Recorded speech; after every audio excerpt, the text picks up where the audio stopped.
Hello students, आज हम class 7th की इंग्लिश एनसीईआरटी बुक का chapter number 2 a gift of chappals पढ़ेंगे। इस वीडियो को अच्छे से समझने के लिए आप मेरी वीडियो को लास्ट तक ज़रूर देखें। अगर वीडियो पसंद आए तो मेरी वीडियो को लाइक करें, मेरे चैनल को सब्सक्राइब ज़रूर करें। आइए चैप्टर को स्टार्ट करते हैं। बिफोर यू रीड, मृदु is a young girl growing up in Madras, now called Chennai, with Tapi, her grandmother, and Tata, her grandfather. One afternoon, Tapi takes her to her aunt Rukumani's house to meet her cousins Lalli, Ravi and Meena. मृदु एक छोटी young लड़की है जो कि मद्रास में पली बड़ी है। मद्रास आज की डेट में चेन्नई के नाम से जाना जाता है, जो कि भारत का हिस्सा है। तापी उसकी ग्रैंड मदर हैं और थाथा जो हैं उसके ग्रैंडफादर हैं। एक आफ्टरनून तापी मृदु को उसकी मामी रुकुमनी के घर लेकर जाती हैं उसके कज़न से मिलवाने के लिए। कज़न्स के नाम है Lalli, Ravi and Meena. A smiling Rukumani threw open the door. Ravi and Meena rushed out and Ravi pulled Mridu into the house. रुकुमनी जो मामी हैं मृदु की, वो मुस्कुराते हुए दरवाज़ा खोलती हैं। तभी रवि और मीना दरवाजे से दौड़ते हुए बाहर आते हैं और जो रवि था वो मृदु को घर के अंदर खींचने लगता है। Wait, let me take off my slippers, protested Mridu. She set them out neatly near a pair of large black ones. Those were grey actually, with dust. जब मृदु कहती है रुक जाओ, तब मृदु अपने जो चप्पल हैं वो उतारती है और उनको नीटली बहुत अच्छे से ब्लैक स्लीपर्स के बगल में रख देती है। एक्चुअली जो ब्लैक स्लीपर्स थे वो एक्चुअली में ग्रे कलर के थे क्योंकि उनके ऊपर धूल लगी हुई थी। You must see the clear mark of every toe on the front part of each slipper. The marks for the two big shoes toes were long and scrawny. अब जो स्लीपर्स रखे हुए थे ब्लैक कलर के, जो कि grey colour के दिख रहे थे, उनके ऊपर बहुत अच्छे से हर एक टो का मार्क दिखाई दे रहा था। इस तरह के स्लीपर्स थे वो। ऐसा देखने में लग रहा था कि जो दो टोस थे वो बहुत लंबे थे और बहुत स्किनी टोस थे और बहुत अच्छे से छपे हुए थे। Mridu did not have much time to wonder about who slippers they were because Ravi dragged her to the backyard behind a thick bitterberry bush. Mridu के पास ज़्यादा समय नहीं था ये पता लगाने के लिए कि ये स्लीपर्स किसके हैं, क्योंकि रवि जो था उसको अपने घर के बैकयार्ड मतलब घर के पीछे का हिस्सा, जहाँ पर लोग अक्सर आंगन बना लेते हैं या फिर वहाँ पर पेड़ पौधे लगा देते हैं, तो बैकयार्ड में लेकर जाता है जहाँ पर बिटरबेरी की बुश थी। There inside a torn football lined with sacking and filled with sand lay a very small kitten lapping up milk from a coconut half shell. उस बुश के नीचे एक फटी हुई फुटबॉल थी जिसमें एक कपड़ा लगा हुआ था और उसके अंदर सैंड भरी हुई थी। उस फुटबॉल के ऊपर एक छोटा किटन बैठा हुआ था। किटन क्या होते हैं? बिल्ली के बच्चों को किटन बोला जाता है, जो कि बैठकर दूध पी रहा था एक कोकोनट के शेल के अंदर से। कोकोनट यानी जो हम नारियल लेते हैं, जो नारियल का हार्ड शेल होता है ब्राउन कलर का, उसका आधा हिस्सा, उसमें दूध रखा हुआ था। एक कटोरी की तरह बन गया था वो और उसमें दूध रखा हुआ था। उस दूध को वो किटन पी रहा था। We found him outside the gate this morning, he was mewing and mewing, poor thing, said Meena. Meena क्या बताती है कि हमने इससे आज सुबह ही मेन गेट पे हमें ये मिला था और ये म्याऊं म्याऊं कर रहा था बेचारा। It's a secret, Amma says Paati will leave for our Paddu Mama's house if she knows we have a cat. ये एक सीक्रेट है और अम्मा बताती हैं कि अगर दादी को ये बात पता चली, दादी कौन? पाती। दादी को अगर ये बात पता चली तो दादी पद्दू मामा के घर चली जाएंगी। People are always telling us to be kind to animals, but when we are, they scream, "Oh, don't bring that dirty creature here," said Ravi. Ravi बताता है कि लोग हमेशा कहते हैं कि हमें जानवरों के प्रति काइंड रहना चाहिए, पर जब भी हम काइंड हो जाते हैं तो वो चिल्लाने लगते हैं कि प्लीज़ इस गंदे जानवर को हमारे पास मत लेकर के आओ। Do you know how hard it is just to get a little milk from the kitchen? क्या तुम्हें पता है कितना मुश्किल था एक थोड़ा सा दूध किचन से लेके आने के लिए? Pati saw me with a glass in my hand just now. I told her I am hungry. I want to drink it. But the way she looked at me, I had to drink most of it to throw her off the scent. अब वो बताता है कि कितना मुश्किल था उसके लिए दूध लेकर के आना। जैसे ही पाती ने उसके हाथ में ग्लास देखा तो उसको ये बोलना पड़ा कि मैं बहुत ज़्यादा हंग्री हूँ और मैं इस दूध को पीना चाहता हूँ। पर जिस तरह से वो मुझे देख रही थी तो मुझे थोड़ा सा उसमें से आधा दूध उसमें से मुझे पीना पड़ा और ऐसा दिखाना पड़ा कि हाँ मैं सच में भूखा हूँ। Then she wanted the tumbler back. Paati Paati I will wash it myself, why should I put you to trouble, I told her. फिर रवि बताता है कि मैंने दादी को ये बोल दिया कि अरे पाती आप क्यों परेशान हो रही हो, मैं खुद ही ये ग्लास खुद से पी करके इसको धुल दूंगा। टम्बलर का मतलब हो गया ये वेसल जिसमें दूध डाला गया है, मेनली एक ग्लास।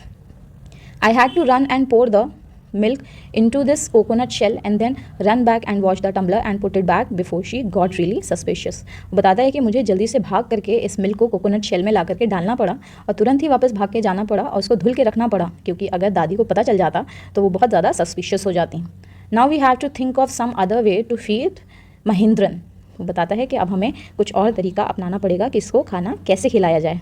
किसको? महेंद्रन को। महेंद्रन कौन है? महेंद्रन जो है ये स्मॉल किटन है जिसका नाम रवि ने महेंद्रन रखा है। Mahendran, this little kitty's name is Mahendran. Mridu was impressed. It was real name but just a cute kitty cat name. अब जो मृदु थी वो कहती है क्या महेंद्रन, इस छोटी सी बिल्ली का नाम महेंद्रन है? और मृदु जो है बहुत खुश हो जाती है क्योंकि वो एक रियल नेम था, इंसान का नाम था। महेंद्रन आप कभी भी किसी कैट का नाम या डॉग का नाम सुनोगे? नहीं सुनोगे ना, तो इसीलिए वो बहुत इम्प्रेस्ड थी उस नाम से।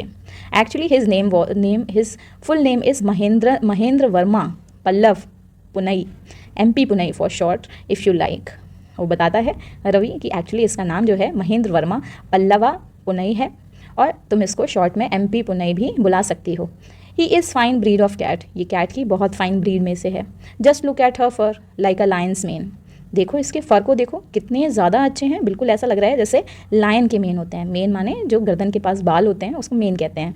तो जो कैट है इसके फर बिल्कुल लायन के मेन की तरह दिख रहे हैं। And you know what the emblem of the ancient Pallava king was, don't you? He looked expectantly at मृदु।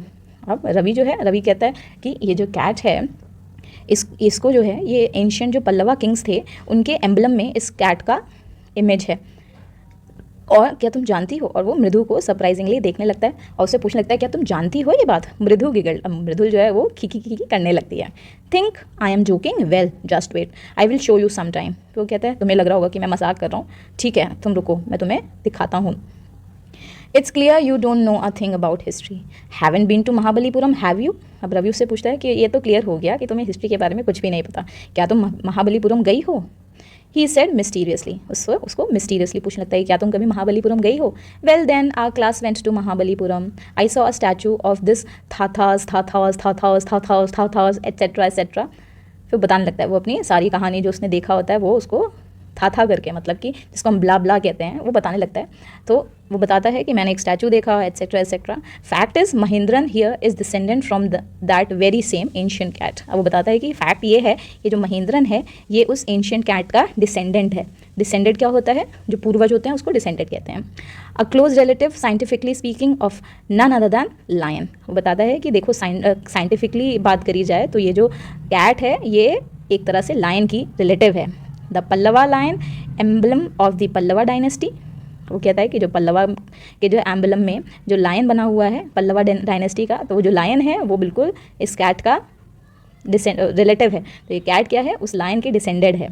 Ravi went on walking about the bitter berry bush waving a twig up and down, his eyes sparkling. अब जो रवि था उसको इतना अच्छा लग रहा था ये सारी बातें बताने में कि वो अपना जो बिटर बेरी बुश था उसके चारों तरफ घूमने लगा और बताने लगा और पेड़ का जो बुश था उसकी टहनी को पकड़कर हिला कर बातें बता रहा था और उसकी जो आंखें थी वो बहुत ज़्यादा चमकीली थी। This cat is a descendant of none other than the Mahabalipuram rishi cat. वो बताता है कि ये जो कैट है ये और कोई कैट नहीं है, ये महाबलीपुरम की ऋषि की डिसेंडेंट कैट है। And if I may just remind you they worshipped cats in ancient Egypt. वो कहता है कि और मैं तुम्हें ये बात ध्यान दिला दूं कि ये जो कैट्स हैं कैट्स को इजिप्ट में वर्शिप यानी उनकी पूजा करी जाती थी एंशिएंट इजिप्ट में।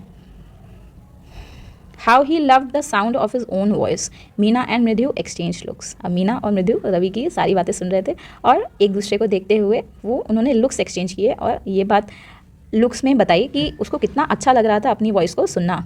What does that have to do with anything, Mridu demanded. अब मृदु कहती है उन सब बातों का इस बात से क्या लेना देना है? हाँ, I am telling you, this cat is descended from the Egyptian cat god. No, goddess. Bastet. Yeah, that's it. वो बताती है कि जो कैट है ये इजिप्शियन गॉड की, इजिप्शियन कैट की डिसेंडेड है। गॉड नहीं एक्चुअली में गॉडेस की, बैस्टेट। अभी बैस्टेट कौन है? बैस्टेट जो है इजिप्शियन की एंशियंट गॉडेस थी और ये जो गॉडेस थी इनको घर में रखा जाता था या उनकी पूजा करी जाती थी। ये विमेन की और चिल्ड्रन की अच्छी हेल्थ के लिए मानी जाती थी, तो इसलिए यहाँ पर गॉडेस बैस्टेट बोला गया है। Yeah that's it. So well one of the descendants of that cat goddess was a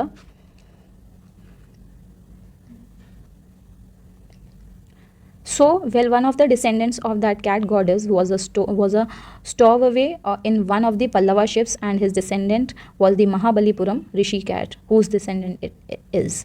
Ravi flourished his twig at Mahendran, MP Punai here. Whoop! He shrieked, very pleased with himself. अब वो बताता है कि ये जो cat है ये बेस्टेट जो कैट गॉडेस थी उसी की ही डिसेंडेड है और इसको पल्लवा शिप में छुपा करके लाया गया था और इसको जो है महाबलीपुरम ऋषि कैट की डिसेंडेंट माना जाता है। फिर वो रवि जो था वो उस ट्विग को हिलाते हुए महेंद्रन की तरफ इशारा करता है और बोलता है MP पुनई हियर, और उसको दिखाते हुए किसको, कैट की तरफ को ट्विग दिखाते हुए कहता है here comes the MP Punai. ठीक है, जैसे हम बोलते हैं ना कि उस तरह से दिखाता है और वो अपनी ही बातों में बड़ा ही खुश हो रहा होता है। Mahendran looked up alarmed. अब महेंद्रन जो था अचानक से चौंक करके ऊपर देखता है। He had just been sharpening his claws on the edge of the coconut shell.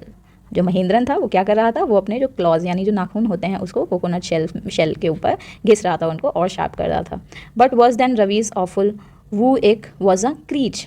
अब जो रवि था जो एक्सप्रेस कर रहा था अपनी खुशी वो ईक करके, उससे भी ज़्यादा भयानक जो आवाज़ थी वो क्रीच की साउंड थी, जो कहाँ से आ रही थी, फ्रॉम द विंडो से आ रही थी। What a weird sound. If Mridu was started MP पुनई was frightened out of his wits. अब जो मृदु था वो एकदम से चौंक गई, सॉरी मृदु तो लड़की है। If Mridu was started MP पुनई वॉज फ्राइटेंड। अचानक से जैसे ही मृदु चौंकी तभी MP पुनई जो था, जो कैट थी, वो भी चौंक गई और उछल के गिरी। हेयर स्टैंडिंग वन एंड, उसके जो बाल थे वो एकदम खड़े हो गए। He bounced up and scurried towards a bamboo tray of red chillies that had been set out to dry. और वो जो कैट थी वो उछल करके अचानक से बैम्बू ट्री के ऊपर जाकर के गिरी, जिस बैम्बू ट्रे पर रेड चिलीज रखी गई थी सुखाने के लिए। Trying to hide beneath it he tipped a few chillies over himself. उसको जो कैट था अपने आप को खुद को छुपाने के लिए उसने कुछ चिलीज जो थी अपने ऊपर ही गिरा ली थी। मियाऊ ही हाउल्ड मिजरेबली। और वो जिस तरह से कूदी थी, अचानक से कूदने के बाद फिर वो मियाऊ की आवाज़ निकालती है। The creaking went on and on. The screeching went on and on. और जो क्रीचिंग साउंड थी वो आई ही जा रही थी। What's that noise. मृदु पूछती है ये किस तरह की आवाज़ है। That's Lalli learning to play the violin grunted Ravi. अब रवि कहता है ये तो लल्ली है जो वायलिन बजाना सीख रही है। ग्रंटेड का मतलब क्या होता है, मतलब किसी भी बात को अनइंटरेस्टिंगली बताने को ग्रंटिंग कहते हैं, कि उसके बारे में बात ही ना करना चाहते हो या फिर इरिटेटिंग आवाज़ में बोलते हो, उसको ग्रंटिंग बोलेंगे। She will never learn a thing. The music master just goes on playing like a train wheezing on and on while Lalli is all the time derailing going completely of track. वो बताता है कि ये तो कुछ भी नहीं सीख सकती, जो लल्ली है ये कुछ भी नहीं सीख सकती। म्यूज़िक मास्टर अपना वायलिन इस तरह से बजाते हैं कि ऐसा लगता है जैसे ट्रेन जो है वो जा रही हो, और लल्ली जो है इस तरह से बजाती है जैसे ट्रेन जो है पटरी के नीचे उतर गई हो, हमेशा ऑफ ट्रैक, कभी अच्छा नहीं बजाती है। और यहाँ से इस चैप्टर का पार्ट 1 फिनिश होता है। स्टूडेंट्स, अगर आपको इस पार्ट 1 की एक्सप्लेनेशन अच्छे से समझ में आ गई हो तो इस वीडियो को ज़रूर लाइक करें, अपने सभी फ्रेंड्स तक शेयर करें, मेरे चैनल को सब्सक्राइब करें और पार्ट 2 को मेरे channel summary and fact master में जाकर ज़रूर देखें। इसका पार्ट 2 का जो लिंक है वो मैंने अपने इस वीडियो के डिस्क्रिप्शन में भी दे दिया है, आप चाहें तो वहाँ से भी लिंक ओपन करके इसका पार्ट 2 देख सकते हैं। Thank you.